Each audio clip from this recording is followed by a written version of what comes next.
Hello friends, कैसे हैं आप सब। चलो एक बार फिर से करियर मेंटर पर आपका स्वागत है मेरे भाई। तो जितने भी प्यारे बच्चे कॉम्पिटिटिव एग्जाम्स की तैयारी कर रहे हैं, तो सारे बच्चों का डिमांड है कि बिल्कुल जीरो से बेसिक से ग्रामर पढ़ाया जाए। तो आज से हम आपका सेशन स्टार्ट कर रहे हैं बिल्कुल बेसिक से। तो आप समझिएगा, एकदम आराम से पढ़ेंगे, छोटा छोटा वीडियो ही रहेगा, लेकिन बहुत ही ज़्यादा यूजफुल होगा आपके लिए। लॉन्ग वीडियो बनाएंगे, बच्चे देखते नहीं हैं, बोर हो जाते हैं ना, ज़्यादा समय है नहीं किसी के पास। तो आराम से छोटा छोटा हम लोग पढ़ेंगे, लेकिन आपको ऐसा बताएंगे, है ना। फिर एक बार क्या करेंगे कि एक लॉन्ग वीडियो लेकर हम आएंगे। तो आइए हम लोग शुरू करते हैं एकदम बिल्कुल बेसिक से। तो आओ, हमारा यहाँ लिखा हुआ है कि introduction of English. First of all हमें ये जानना होगा मेरे प्यारे बंधु। और वैसे बच्चे जो चैनल पे नए हैं, जरूर चैनल को सब्सक्राइब करें। अगर वीडियो अच्छा लगे तो जरूर अपने दोस्तों को शेयर करने का प्रयास करना, ठीक है। चलो, तो ए इंट्रोडक्शन ऑफ इंग्लिश की बात कर रही है कि इंग्लिश होता क्या है, what do mean by English. सबसे पहले तो हमें ये जानना होगा कि इंग्लिश कहते किसे, है ना। पढ़ने से पहले उसके बारे में जान लेना जरूरी है ना। कहीं पे जाते हो तो उसके बारे में पहले से जान लेना, तभी जाना।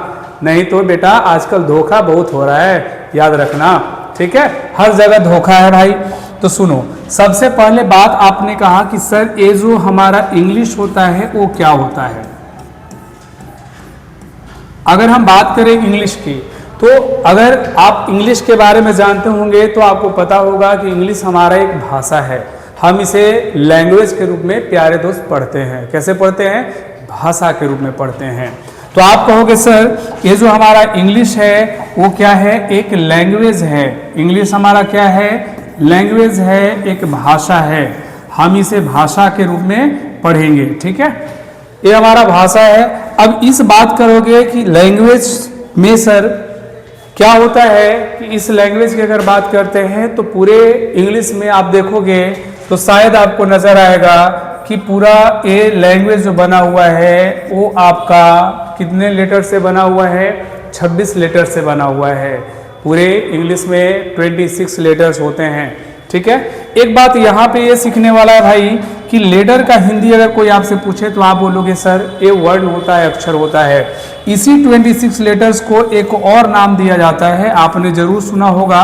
क्या आपने सुना भैया? आप कहोगे सर अल्फाबेट बोलो, हाँ, है ना। ए हमारा अल्फाबेट 26 लेटर्स को मिलाने से बनता है। तो हम आपसे ये जानना चाहते हैं कि अगर मुझे आपसे कोई पूछ दे, अगर आपसे कोई पूछ दे कि जरा मुझे ये बताना कि ये क्या है, तो क्या बोलोगे? ए को हम क्या कहेंगे? अल्फाबेट कहेंगे या लेटर कहेंगे? सोचो, है ना। अगर लेटर को ही अल्फाबेट कहते हैं तो क्या ए को अल्फाबेट कहना सेंसिबल होगा या नहीं होगा? कहो सर बिल्कुल होगा। अगर भैया कोई कहे कि बी क्या है तो कहोगे सर अल्फाबेट होगा। बात करें सी, अल्फाबेट होगा। कहाँ तक जाओगे बंधु? आप कहो सर आप जाएंगे कहाँ तक? जेड तक। जेड को अल्फाबेट कहोगे कि नहीं कहोगे? तो हम बेटा यहाँ रोकना आपको चाहेंगे, जरा रुक जा, है ना। जाने वाले रुक जा, बोलने वाले भी रुक जाओ। सुनो, ए को कभी भी प्यारे बंधु अल्फाबेट मत कहना। वजह क्या है अभी बताते हैं, है ना। वजह तुम हो। देखो तो क्या है वजह, आ जाओ देखते हैं। ए हमारा भैया लेटर है। अच्छा एक बात यहाँ पे ए सीख लीजिए कि लेटर का अगर कोई हिंदी पूछे कि लेटर को हिंदी में क्या कहते हो, तो आप कहोगे सर वर्ड कहते हैं, अक्षर कहते हैं। बोलो हाँ। लेटर को हम हिंदी में क्या कहते हैं? वर्ण कहते हैं, अक्षर कहते हैं। लेकिन अल्फाबेट को अगर हिंदी में कोई पूछे कि क्या कहते हैं, तो आप शायद इसको कहोगे कि ये है सर वर्णमाला। क्या है? वर्णमाला। तो क्या एक वर्ण को वर्णमाला कह सकते हो? एक वर्ण को कभी हम वर्णमाला कह सकते हैं? आपका जवाब आएगा सर बिल्कुल नहीं। जब वर्णमाला बनाना होगा तो वर्णों का एक क्या होगा? कॉम्बिनेशन होगा। जब सारे सब अक्षरों को मिला देंगे ना भाई, तो हमारा क्या बन जाएगा? ये बन जाएगा हमारा वर्णमाला। समझ में आ रहा है? मतलब आपसे ए कहा गया कि कोई पूछे कि ए क्या है तो बोलोगे लेटर है, बी क्या है तो बोलोगे लेटर है, सी क्या है लेटर है। बात कहाँ तक हुई भाई? तो आप कहोगे सर जेड तक, जेड भी क्या हुआ? लेटर हुआ। तो अगर ए से लेकर जेड तक हमारा लेटर है तो अगर हम कहना चाहे कि बोलो फिर ए से लेकर जेड तक क्या है, अगर हम सारे कोई एक साथ इकट्ठे बात करें ना तो इसका नाम पड़ेगा भाई अल्फाबेट। क्या पड़ेगा बंधु? अल्फाबेट। समझ में आया कि नहीं आया? अगर यहाँ पे एक बात करें, अगर कॉम्पिटिटिव इंग्लिश की बात करेंगे तो वहाँ पे आपके एग्जाम में ना एरर्स भी पूछे जाते हैं। बिल्कुल हमारा जो अभी सेशन है बेसिक का चलेगा, सारे चीज़ों के बारे में आपको जान लेना है, फिर हम एडवांस की तरफ मूव करेंगे, है ना। जब तक आप बेस नहीं मजबूत करोगे तो आगे बेटा बिल्डिंग नहीं बन सकता है। फाउंडेशन हमें तैयार करना होगा, वो भी बहुत ही मजबूती से, ठीक है। तो आप चीज़ों को समझिए थोड़ा। अगर हम कॉम्पिटिटिव इंग्लिश की बात करते हैं, अगर आप किसी भी कंपटीशन में बैठते हैं तो वहाँ पे आपको एक एरर टाइप का क्वेश्चन देखने को मिलता है। अगर मान लिया जाए भैया अगर एरर की बात करोगे तो यहाँ पे एक क्वेश्चन पूछा हुआ है सीजीएल में, कहा था आपसे कि द बेबी लर्नड द, ध्यान देना, alphabets at the age of 6। यहां हमने आपके लिए तैयार कर दिया भाई नो एरर, ठीक है। अब क्या करता है एग्जाम में, आपको 4 पार्ट में इसको बांट दिया भैया। ए वाला ए पार्ट है, ए वाला बी पार्ट है और ए वाला क्या है? सी पार्ट है, और इसे आपने बना दिया डी, ठीक है जी।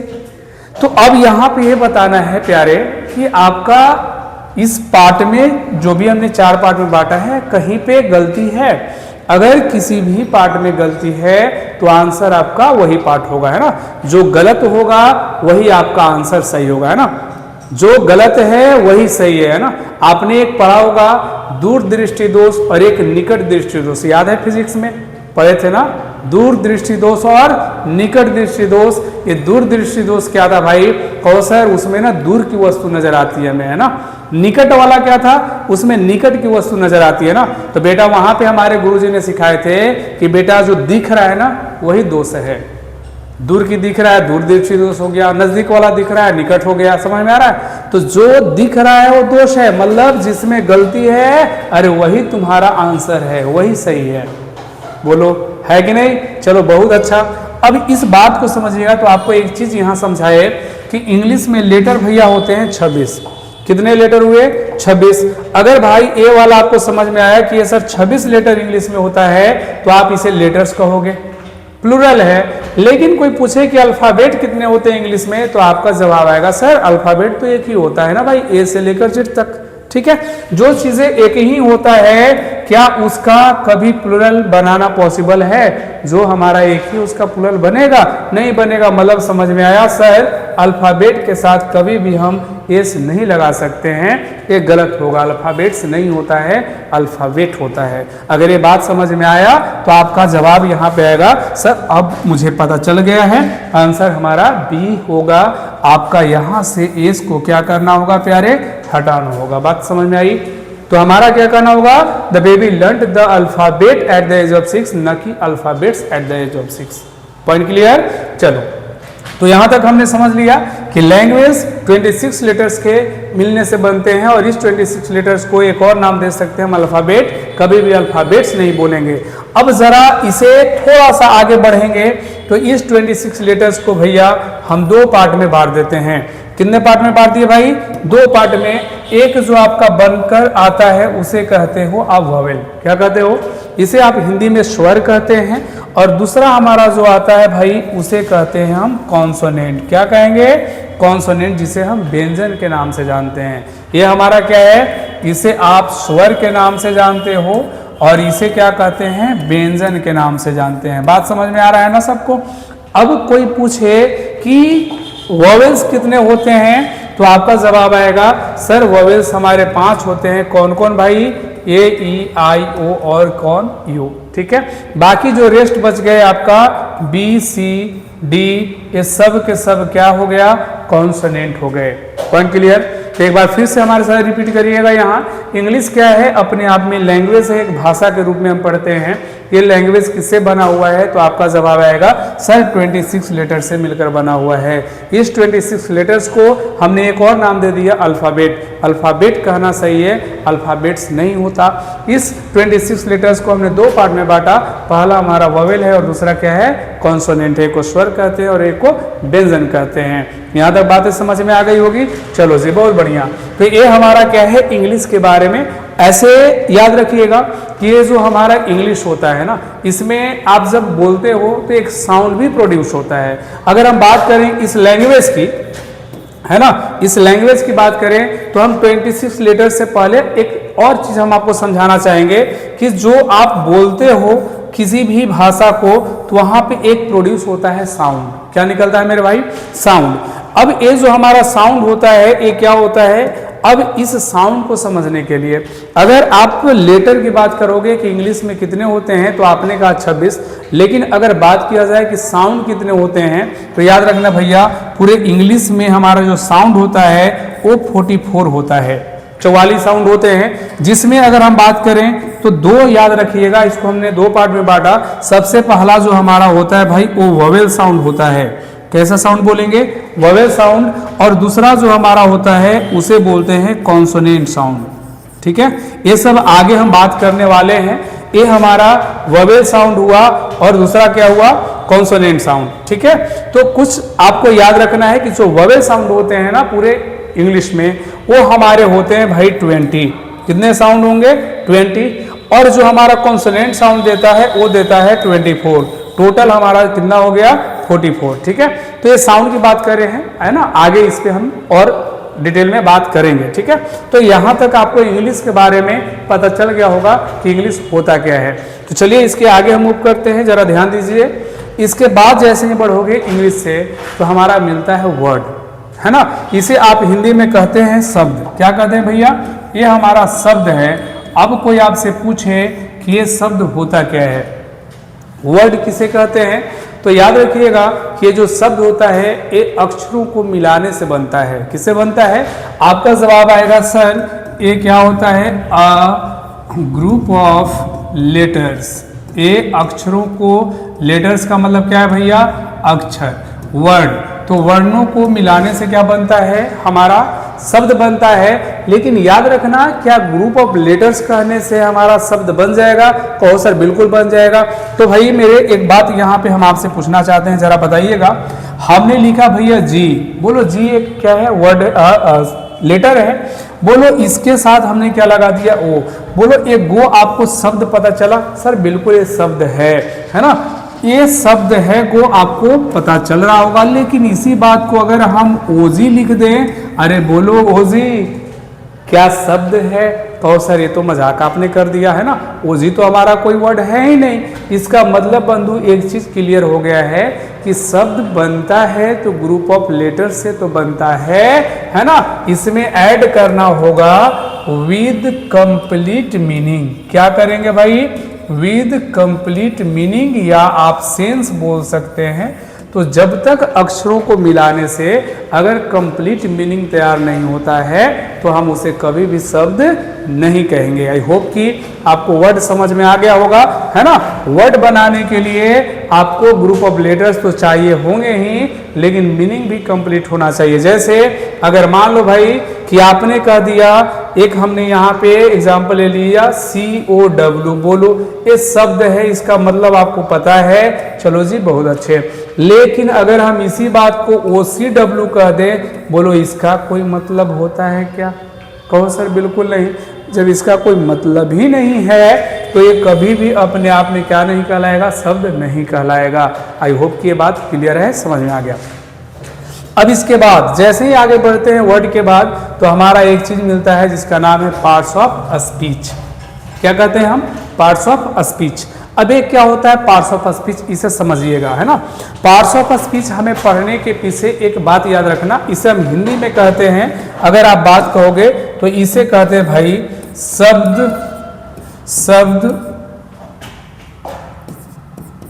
वर्गीकरण। ये क्या है हमारा, शब्द वर्गीकरण के नाम से जाना जाता है। यहाँ पे हम शब्दों को क्लासिफाइड करेंगे, क्लासिफिकेशन ऑफ वर्ड होता है यहाँ पे, है ना। अब यहाँ पे शब्दों को क्यों हमें जरूरत पड़ता है वर्गीकरण करने का, बांटने का, तो याद रखिएगा कि जितने भी शब्द होते हैं सबका अपना अपना कुछ न कुछ फंक्शन होता है, बोलो हाँ, होता है कि नहीं। सारे शब्द अपना अपना काम के अकॉर्डिंग, अपने काम के अनुसार उनका नामकरण दिया जाता है। जैसे सपोज अगर मान लीजिए कि हमने आपसे एक नाम लिया मोदी जी, जैसे हम मोदी जी कहें आपके दिमाग में आ गया होगा बात, अच्छा ये तो हमारे प्रधानमंत्री हैं, बात समझ में आ रहा है ना। उनका अपना काम है, वो अपने काम के अनुसार जाने जा रहे हैं ना। अगर मैं बोलूं कि अमिताभ बच्चन, वो भी समझ में आएगा, अच्छा ये तो हमारे महानायक हैं, चलो जी समझ में आपको यहाँ आया। लेकिन ये आप इमेजिन करो कि अगर यही दोनों व्यक्ति पीके वाले गोला पे चले जाए, पीके वाला गोला समझ में आ रहा है, हाँ एलियन वाला, अगर मान लो कि वहां पे दोनों चले गए, है ना। अगर अमिताभ बच्चन खाना खाया है ना, अगर खाना खाए और उनके पास पैसा नहीं है देने के लिए, और अगर उनसे पैसा मांगा जाए तो वो अगर कह दे कि हम भारत के महानायक हैं, हम भारत के प्रधानमंत्री हैं, तो बेटा रिएक्शन पता है उन लोग का क्या होगा। तो भाई प्रधानमंत्री और महानायक भारत के लिए हो, यहाँ पैसा नहीं है तो बर्तन भी साफ करना पड़ेगा, बात समझ में आ रहा है कि नहीं, है ना। तो बेटा आप हर जगह प्रधानमंत्री, हर जगह महानायक नहीं हो सकते हैं। आप किसी के लिए महानायक हैं तो किसी के लिए बाप भी होंगे, किसी के लिए बेटा भी होंगे, किसी का हस्बैंड भी तो होंगे कि नहीं होंगे। सबका फंक्शन अलग अलग है। जैसे आप मेरे से पढ़ रहे हो, हम आपके लिए टीचर कहलाएंगे, आप मेरे लिए स्टूडेंट हो गए, है कि नहीं। लेकिन अगर आप अपने घर पे होते हैं तो अपने मम्मी पापा के लिए तो भाई बेटा होते हो, है ना। तुम्हारा फंक्शन अलग अलग काम कर रहा है। तो तुम्हें देखकर हम कभी ये नहीं कर सकते कि सिर्फ तुम मेरा स्टूडेंट ही हो। कहोगे सर हम तो उनका बेटा है, और किसी किसी के साथ तो कहीं और घूमते रहता है ना, पार्क में बैठा रहता है हाथ पकड़ कर, है ना। बोलो ना बेटा बाबू सोना ध्यान दो, यहाँ पढ़ाई पे मन लगाओ। देखो तो ये तुम्हारा क्या होता है, फंक्शन के अनुसार तुम्हारा नामकरण किया जाता है। तो किसी भी शब्द को भी हम उसी फंक्शन के अकॉर्डिंग उसका नामकरण करेंगे, और ये हमें नामकरण करने के लिए जरूरी पड़ता है कि उसका कैसे फंक्शन काम कर रहा है। एक वर्ड नाउन भी बन सकता है, एक वर्ड प्रोनाउन भी बन सकता है, एडजेक्टिव की तरह काम कर सकता है, समझ में आ रहा है, वर्ब बन सकता है। हम ऐसे एग्जाम्पल कई आपसे लेंगे। तो यहाँ पे पहले समझिए डेफिनेशन क्या कहता है कि uh parts of a speech is just the name given to, करा है कि a word based on the, करा कि job that is does in a sentence. किसी भी वर्ड का काम के अनुसार, उसके जॉब के अनुसार, जैसा उसका काम होगा, जॉब होगा, वर्क होगा, कैसा वो किसी वाक्य में कर रहा है, उसी के अनुसार उसका क्या करना है, नामकरण करना है। फॉर एग्जाम्पल हम आपको एग्जाम्पल के थ्रू समझाना चाहेंगे। जैसे कि देखिएगा भाई मेरे, अगर मान लो हमने आपके लिए एक एग्जाम्पल लिया, हमने आपसे कह दिया जैसे वाटर, जरा समझना और सोचना और बताना। कोई आपसे पूछे कि वाटर क्या है तो क्या कहोगे, जल्दी से बताना। ये नाउन है, पार्ट्स ऑफ स्पीच, या प्रोनाउन है, या वर्ब है, एडजेक्टिव है, क्या है। आगे हम बताएंगे कि पार्ट्स ऑफ स्पीच जो होते हैं हमारे 8 होते हैं, 8 होते हैं, आगे हम चर्चा करने वाले हैं। तो ध्यान दीजिएगा, वाटर से जैसे ही आपका यहाँ पे पूछा गया तो दिमाग में आया होगा सर ये तो हमारा पानी नाउन है, नेमिंग वर्ड है। क्या है, नेमिंग वर्ड है, ये जरूर आप जानते होंगे, इतना तो हमें पता है। तो जब ये नाउन है भैया, अगर मान लीजिए कि आपने इसका फंक्शन के अनुसार सोच लिया, लेकिन हमने क्या कहा कि किसी भी वर्ड को आप नहीं बता सकते हो कि नाउन है कि वर्ब है कि एडजेक्टिव है ना। आपको फंक्शन देखना होगा, और फंक्शन देखने के लिए उसे सेंटेंस में यूज करना ही पड़ेगा, ठीक है। अगर मान लो कि तुमने कहा कि सर ये नाउन है, लेकिन भैया अगर हम इस बात को अगर ऐसे कह दें कि वाटर द प्लांट, अब जरा मुझे बताइएगा कि वाटर द प्लांट में क्या आपका ए नाउन है। कहो सर बिल्कुल नहीं, ये हमारा बन गया भैया यहाँ पे वर्ब। क्या बन गया है, यहाँ पे वर्ब, पानी नहीं है, यहाँ पे पानी पटाना से है। लेकिन अगर मान लिया जाए कि हम इसी बात को कुछ ऐसे लिख दे आपके लिए कि वाटर इज, लो हमने कह दिया इसेंशियल फॉर लाइफ, अब जरा इसे मुझे बताया जाए, ए वाला हमारा जो वाटर है ये क्या है? तो आप कहोगे सर इज हमारा भैया वर्ब है। अब वर्ब के ठीक पहले जो आता है ना उसे कहते हैं हम सब्जेक्ट। आगे बात होगी बहुत अच्छे से। ए सब्जेक्ट कोई होता है भैया, वो पूरे वाक्य में दो ही होते हैं, नाउन होते हैं बेटा, या हमारा कौन होता है? प्रोनाउन होता है। अब तुम बोलोगे सर ये प्रोनाउन तो है नहीं। प्रोनाउन क्या होता है? जो नाउन के जगह पर आता है, किसी के जगह पर नहीं आ रहा है। तो आप कहोगे सर यहाँ क्या होगा? नाउन होगा। यहाँ देखो वर्ब बना, यहाँ बना नाउन। अगर बेटा थोड़ा सा हम इस बात को और समझाना चाहें, आपको आगे लेकर बढ़ें, तो अगर हम इस बात को ऐसे लिख दें कि वाटर पोल्यूशन, तो जरा इस बात को अगर गौर से देखा जाए तो आपको लगेगा सर यहाँ जो हमारा पॉल्यूशन है ना भैया, ये नाउन है भाई। अभी हम बता देते हैं, अब मान लो कि ये नाउन है, कैसे है, क्यों है, वो आगे चर्चा करेंगे। एक हम आपको क्लू देते हैं, किसी भी वर्ड के लास्ट में भाई अगर ION नजर आ जाता है, TION नजर आ जाता है, ISION नजर आ जाता है, अगर ये कहीं पे तुमको नजर आ रहा है ना, कहीं पे नजर आ रहा है ना, और भी ऐसे बहुत सारे वर्ड हैं, ठीक है, ये सब आगे हम लोग बात करने वाले हैं, तो समझ जाना वो नाउन ही होगा, है ना, वो नाउन ही होगा। ये नाउन है, नाउन के पहले आया हुआ है वाटर, याद रखना। अब आगे एक और कंसेप्ट हमारा निकल कर आता है, अभी हम बस आपको ट्रेलर दिखा रहे हैं कि हमें पढ़ना कैसे है इंग्लिश को। नाउन के पहले जो बात करेगा ना, वो हमें जनरली आपको देखने को आर्टिकल मिलता है, कभी कभी आपको मिलेगा भैया एडजेक्टिव की बात होगा, एडजेक्टिव नाउन के पहले आएगा, या हमारा प्रीपोजिशन आता है, जनरली यही चीज आपको नजर आएंगे, ठीक है। यहां बात अगर समझ में आया है तो पोल्यूशन हमारा नाउन है। नाउन के पहले हमारा क्या है भाई? वाटर। वाटर क्या आर्टिकल है? आर्टिकल तो हमारे ए एंड द होते हैं। आर्टिकल कौन होते हैं मेरे साथ रिपीट करिएगा, ए एंड द को आर्टिकल कहते हैं। एडजेक्टिव क्या होता है आगे बताएंगे। एडजेक्टिव होता है किसी भी नाउन की विशेषता बताने वाला, प्रोनाउन की विशेषता बताने वाला। जैसे ए पेन अगर ब्लैक है तो हम बोलेंगे ब्लैक पेन। ए पेन नाउन है और ब्लैक इसकी क्या हुई? विशेषता हुई। तो विशेषता हमारा बताया ब्लैक, ब्लैक कहलाएगा एडजेक्टिव। जैसे हमने कहा गुड बॉय, बॉय नाउन है, गुड क्या हो गया? एडजेक्टिव हो गया, क्योंकि विशेषता बता रहा है। तो यहाँ पे बात करो प्रीपोजिशन तो ये है नहीं भैया, अब प्रीपोजिशन तो ये है नहीं। अब बात समझो, प्रीपोजिशन कौन होते हैं? A relation word, relating word होते हैं, रिलेशन बताते हैं। तो बता नहीं रहा है, तो भैया यहाँ पे जो कर रहा है क्वालिफाई कर रहा है किसको? किसके बारे में? नाउन के बारे में भाई, है ना। गंदा है, कौन है? पानी गंदा है। यहाँ पे ये जो काम करेगा ना, नाउन के पहले आया तो आर्टिकल तो है नहीं, प्रीपोजिशन तो है नहीं, तो हमारा कहलाएगा एडजेक्टिव। बात समझ में आ रहा है? तो ए क्या हो रहा है? ए हमें क्या बता रहा है भाई? फंक्शन बता रहा है। अब देखो तो यहाँ पे वाटर बन गया वर्ब, यहाँ पे बन गया नाउन, यहाँ पे बन गया एडजेक्टिव। कोई कहे आपसे कि बताओ क्या है, तो कैसे बताओगे? बता पाओगे नहीं। तो किसी भी वर्ड को समझने के लिए हमें उसके पार्ट्स ऑफ स्पीच को, और बात करें तो उसके मतलब को, उसके फंक्शन को समझना बेहद जरूरी हो जाता है। तो ये पार्ट्स ऑफ स्पीच के बारे में हमने आपको अच्छे से समझा दिया कि होता क्या है। अब अगले वीडियो में हम भाई शेयर करेंगे आपसे कि पार्ट्स ऑफ स्पीच कौन कौन होते हैं, है ना, उनका फंक्शन कैसे है, ठीक है। तो अगर वीडियो अच्छा लग रहा हो तो जरूर आप अपने दोस्तों तक शेयर करने का प्रयास करें और चैनल को लाइक सब्सक्राइब जरूर करें। Thank you so much. फिर मिलते हैं नेक्स्ट वीडियो में। जय हिंद।